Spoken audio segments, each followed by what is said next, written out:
Welcome to Financial Insights in Minutes, where we summarize the critical financial news of the day. Are you aware that job market revisions have revealed an unexpected drop of 800,000 jobs? It's a major concern for our economy. That's right. In today's episode, we will navigate through the insights of various experts on pivotal economic shifts and appropriate investment strategies. From labor market shocks to gold repatriation, today's overview will equip you with essential knowledge. Time flies and the market does too. Let's dive straight into our video summaries, shall we? First, Jeff Snyder discusses the shocking payroll crash and its implications for the economy. Next, Bob Elliott reveals how job revisions could lead the Fed to rate cuts. Then, a warning from Game of Trades about a potential stock market plunge. Andy Schectman dives into the global trend of gold repatriation and its significance. Stephen Bavaria shares why credit investments might be safer than stocks now. Matt from Trade Brigade explains why sellers can't pull back the market yet. Eric Fine and Natalia Gurushina highlight the rise of emerging market currencies against the dollar. Finally, our live trading session breaks down how recent economic data affects market movements. Welcome to Eurodollar University on YouTube. Today, we're diving into a shocking revision of the job market numbers. A downward adjustment of 800,000 jobs. What does this mean for our economy? Exactly. Jeff Snyder will unpack how these revisions tell a very different story about consumer spending and the labor market's so-called resilience. Stay tuned for some eye-opening insights. So what's the essence of Jeff's analysis? The core thesis is clear. The U.S. labor market is showing serious signs of weakness, and the downward revision reveals that the state of job growth has been misrepresented for too long. Let's cut to the chase. What's the scoop on those payroll revisions?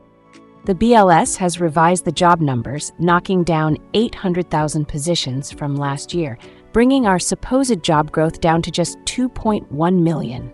That's a significant hit. And what about the big retailers like Macy's? Macy's is struggling with a drop in sales, projecting figures between $21 to $22.4 billion, down from earlier estimates, signaling consumers are tightening their belts. What implications does this have on consumer confidence? The correlation is evident. Consumer confidence is waning, primarily due to rising unemployment and economic uncertainty, which signals serious trouble ahead. What predictions is Jeff making about the economy? Jeff foresees a looming recession, as the labor market may continue to deteriorate despite optimistic projections from other sources. Wrapping this up, what's the final takeaway? The conclusion is clear. The downward revisions suggest a far less resilient labor market than previously claimed. Consumers are cautious, and the risk of recession is higher than we've been led to believe. What should our viewers be thinking about now? Now's the time to reconsider financial strategies. How are you preparing for potential shifts in the economy? Share your thoughts in the comments. Welcome to David Lin's channel. Today we dive into a big topic, how recent jobs data affects Federal Reserve monetary policy. Joining us is Bob Elliott, co-founder of Unlimited and an expert in macro investing. Exactly. Bob's extensive background with Bridgewater gives him key insights into the shifting economic landscape. Let's get straight to the facts. So, what's the main takeaway from Bob's insights? What do these job revisions mean for the economy? The core thesis is that recent job revisions suggest a weaker labor market than previously thought, and this could push the Fed towards rate cuts sooner than expected. Let's break down those key points, starting with the job revisions. What's going on? The BLS noted a downward revision of 88,000 non-farm jobs, the most significant drop since 2009. This paints a concerning picture for job health. And what's the scoop on the Fed rate cuts? Markets are currently pricing in around 200 basis points of cuts over the next year, but influenced by the job market, these cuts might be more subdued. Interesting.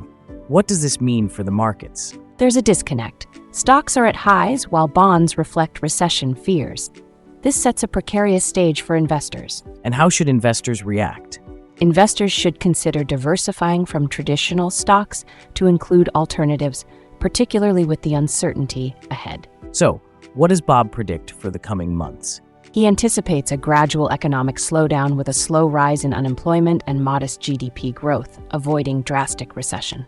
And the Fed's strategy moving forward. The expectation is that the cuts will be less aggressive than what's currently priced into the market. Wrapping it all up, what are the significant takeaways, especially for investors? Bob emphasizes cautious investment strategies given the job market's vulnerabilities and the Fed's uncertain policy path. Any final thoughts for our audience? Stay tuned to market trends, diversify your portfolio, and prepare for potential shifts. What's your strategy in this uncertain climate? Drop your comments below. Welcome to Game of Trades. Today's topic, are we on the brink of a stock market plunge? Buckle up as we dive into the profound implications of geopolitical risk. Right. Our expert analysis tracks the historical trends of stock market responses to global conflicts, and we're in for some intriguing comparisons. What can we take away from the current geopolitical climate? The main thesis warns that escalating tensions could trigger stock market downturns similar to those seen during the Yom Kippur War and the invasion of Ukraine. Dive deeper into those comparisons for us. In 1973 and 2022, both events sent markets into sharp declines, showing clear patterns of investor panic in response to geopolitical instability. What about the current state of oil prices? Interestingly, while geopolitical tensions rise, oil prices are trending downward. A breakout could spell economic trouble, pushing inflation higher. So what about recession risks? Historically, spikes in oil prices above 30% lead to recessions. The exception was 2022, thanks to consumer savings. What predictions can be made regarding future market performance? If geopolitical tensions escalate, expect a sharp market downturn. The average stock market drop in recession is around 30%. And oil prices? Should the situation worsen, we might see oil prices spike, leading us right into recession territory. To wrap this up, what should viewers take away? Stay vigilant about geopolitical events. They can have significant impacts on market stability. The next market crisis could be lurking just around the corner.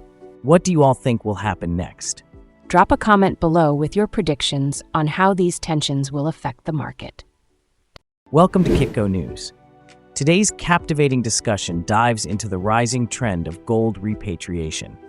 Why are countries bringing their gold back home, and what's the significance? This shift is fascinating. The expert Andy will shed light on the motivations behind this movement and its implications for the global financial landscape. So what's the core thesis here?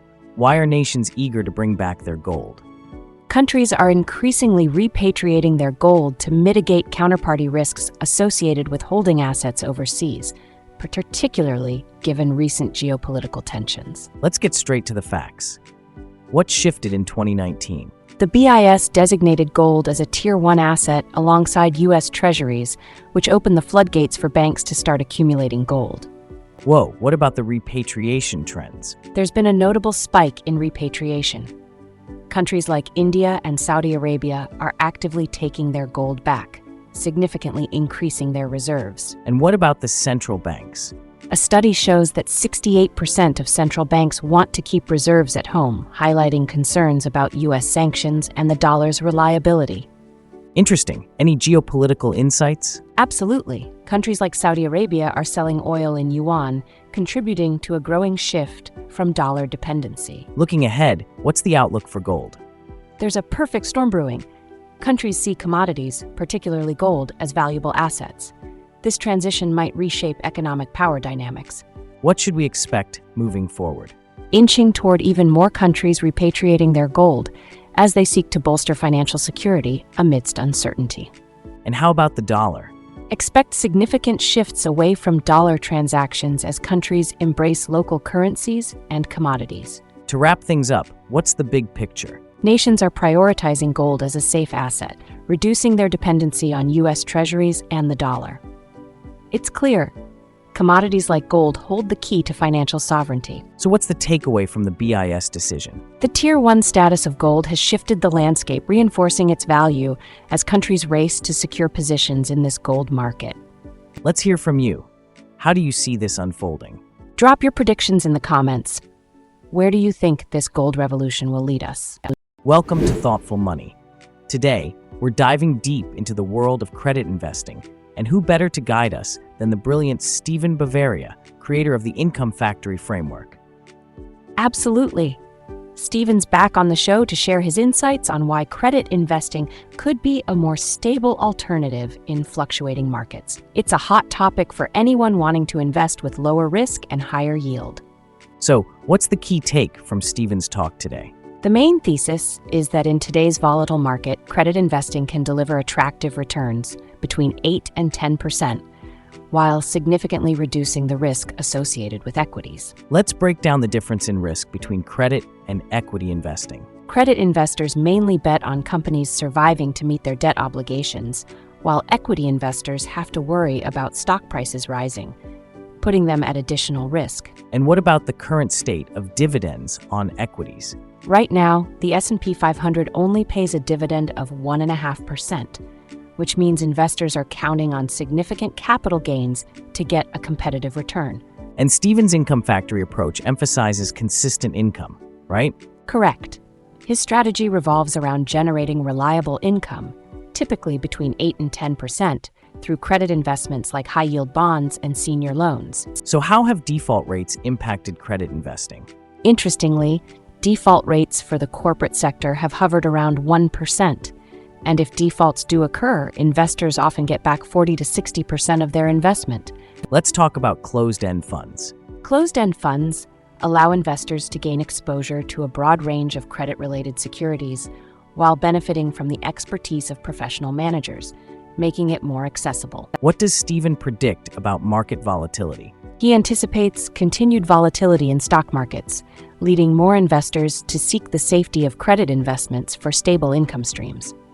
And as the interest in credit investing grows, what's expected? Education around credit investing is set to increase, making it more appealing to retail investors looking for reliable income. To wrap it all up, what are the main takeaways? The key takeaway? Credit investing offers a robust strategy for generating reliable income without the heavy risks of equity investing. It's an approach worth considering for any cautious investor. So, should viewers start diving into credit investments? Absolutely. It's essential for viewers to explore credit investments as a key component of a balanced and diversified portfolio. Now it's your turn. What are your thoughts on credit investing? Do you think it's a better path forward? Leave a comment below with your opinions and experiences with credit investing. We want to hear from you. Welcome to Trade Brigade's midweek market update.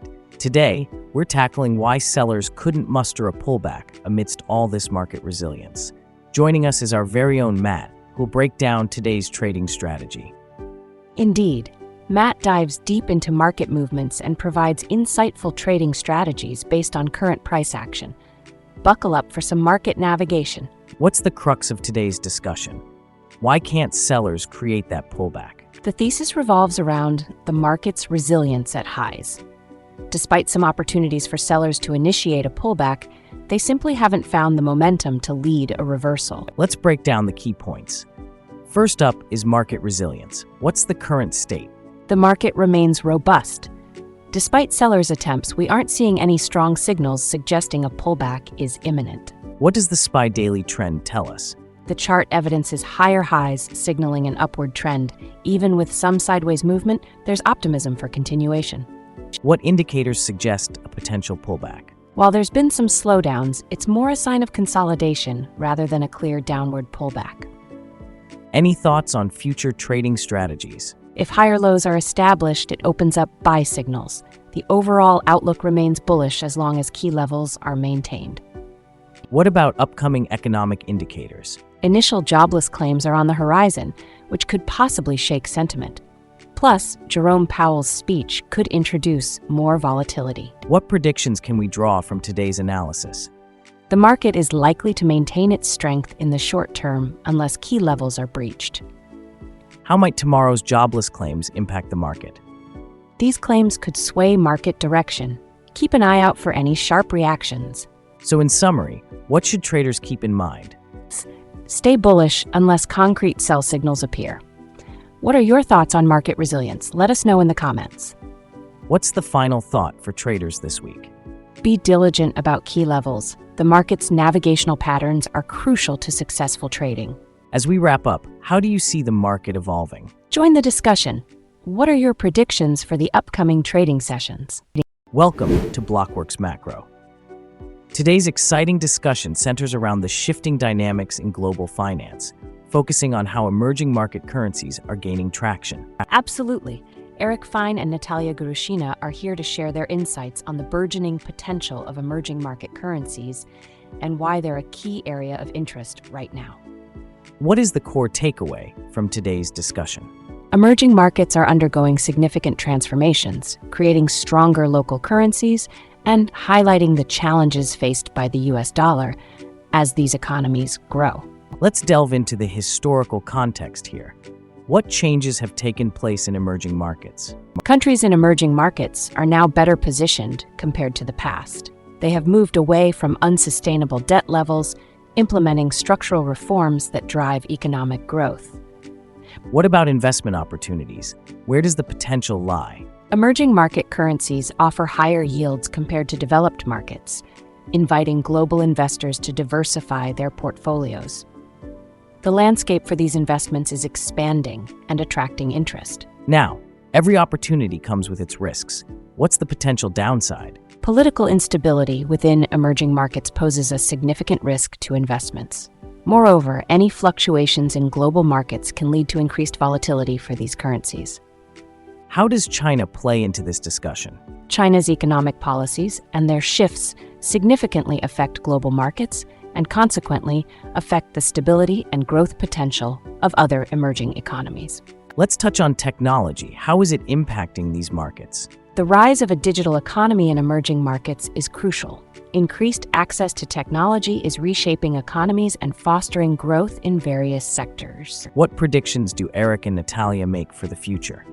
They foresee sustained growth in emerging markets, with a positive trend towards increased currency stability, helping to bolster investor confidence. What about the US dollar's future? The emerging market currencies may keep challenging the dollar's dominance, leading to shifts in how these currencies are viewed as reserve assets. What should viewers take away from today's discussion? Emerging markets open unique opportunities whilst posing significant challenges, underlining the need for astute understanding to navigate the future. What emerging market are you most excited about and why? Drop your thoughts in the comments below. Welcome back to the channel Figuring Out Money. Today, we're diving deep into the latest market moves and economic insights, all stemming from the recent live trading session. That's right. With a mixed bag of economic data, we'll break down what it means for the markets and offer some crucial trading tips. What's the core message from today's trading session? The thesis today revolves around how understanding economic data can help traders navigate market volatility and identify potential trading opportunities. What were the key takeaways from the FOMC minutes released today? The highlights include that many Fed participants consider easing policy appropriate if economic data behaves as expected, showcasing how inflation and growth play pivotal roles. And what do market sentiments look like now? Positive net flow suggests bullish momentum, but traders should be cautious, especially with the key levels we've identified at 5,060 and 5625. What about commodities? Are they showing any interesting trends? Absolutely. Gold and silver are gaining due to a weakening dollar, while oil prices are under pressure, impacting overall market sentiment. As we look ahead, what should traders keep in mind? Traders should prioritize risk management while identifying trade setups and preparing for upcoming earnings announcements and macroeconomic influences. What can traders expect in the near future? Traders should brace for continued market volatility resulting from Fed policies and significant economic data releases. Any predictions on the equity market's behavior? If current trends continue, we could see bullish momentum, but traders must watch critical support and resistance levels closely. To wrap up, what should traders take away from today's insights? Understanding market dynamics and integrating economic data into trading strategies can significantly enhance decision-making as volatility continues. Any final thoughts for our viewers? Stay informed about Fed policies and economic indicators as they are crucial in shaping market conditions and trading strategies. Engage with us. Thank you for tuning in to our discussion today. We explored various expert opinions on current economic conditions and their implications for investors. Absolutely. We learned that while Snyder highlights significant job market concerns, Elliott focuses on the Fed's responsiveness to these shifts. Both agree on the importance of adapting investment strategies as the landscape evolves, particularly amidst geopolitical tensions and inflationary pressures. As we confront these challenges, remember to diversify and remain informed. It's key in today's unpredictable climate. Thanks for watching Financial Insights in Minutes for August 22nd, 2024. If you'd like more time-saving content, please remember to like and subscribe. If you have ideas for more channels you'd like to see summarized, drop a comment below. See you next time.